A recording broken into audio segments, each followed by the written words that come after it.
उपमा करताना तो खूप काळजीपूर्वक करावा लागतो, कारण तो करताना त्यात जर काही गडबड झाली तर तो एकतर खूप पातळ होतो, नाहीतर घट्ट होतो किंवा रव्याच्या गुठळ्या होऊन उपमा आत कच्चा राहतो. त्यासाठी आज मी तुम्हाला काही टिप्स सांगणार आहे, ज्यामुळे उपमा अगदी छान मऊसूद होतो आणि सगळ्यात महत्त्वाचं त्यात गुठळ्या होत नाही. या टिप्स जाणून घेण्यासाठी मात्र हा व्हिडिओ शेवटपर्यंत नक्की पहा.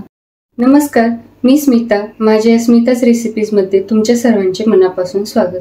मी उपमा करण्यासाठी 1 कप बारीक रवा घेतला आहे. तो या कढईमध्ये टाकून भाजून घेऊ. लो गॅस फ्लेमवरती हा रवा उन्हातल्याच्या साहाय्याने अशा प्रकारे सतत हलवून भाजून घ्यायचा आहे. येथे रवा व्यवस्थित भाजून घेणं खूप महत्त्वाचं आहे, कारण रवा जर व्यवस्थित भाजला गेला नाही तो उपमा गार झाल्यानंतर चिवट होतो. 7 ते 8 मिनिटं लो गॅस फ्लेमवरती हा रवा व्यवस्थित भाजून घेऊ.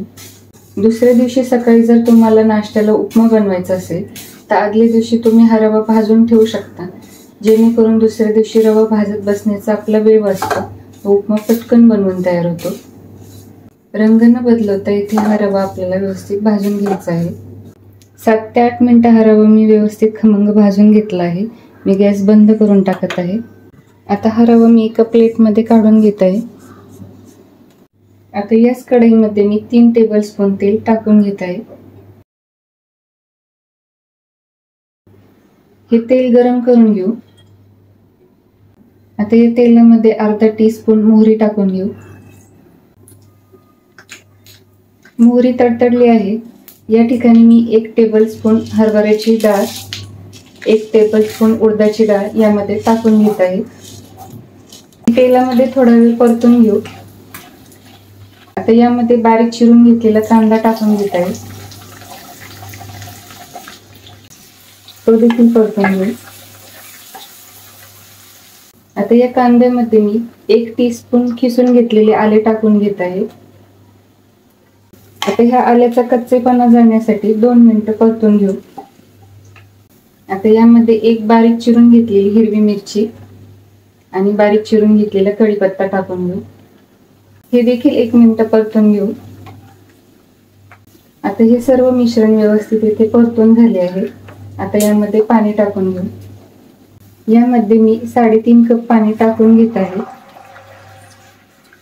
1 कप रव्यासाठी मी येथे तिप्पट आणि वरती अर्धा कप पाणी टाकले आहे. ज्या कपनी मी रवा मोजून घेतला होता त्याच कपनी मी पाणी देखील टाकून घेतले आहे. तुम्ही एखादी घरातील स्टीलची वाटी देखील हे प्रमाण मोजण्यासाठी वापरू शकता. आता यामध्ये पाव टीस्पून साखर, चवीनुसार मीठ टाकून घेऊ. मिक्स करून घेऊ. येथे मी गॅस मोठा करून हे पाणी उकळून घेत आहे. येथे पाण्याला चांगली उकळी फुटली आहे. मी गॅस बंद करून टाकत आहे. आता यामध्ये आपण हळूहळू रवा सोडून घेणार आहोत. आता भाजलेला रवा या गरम पाण्यामध्ये टाकून घेऊ.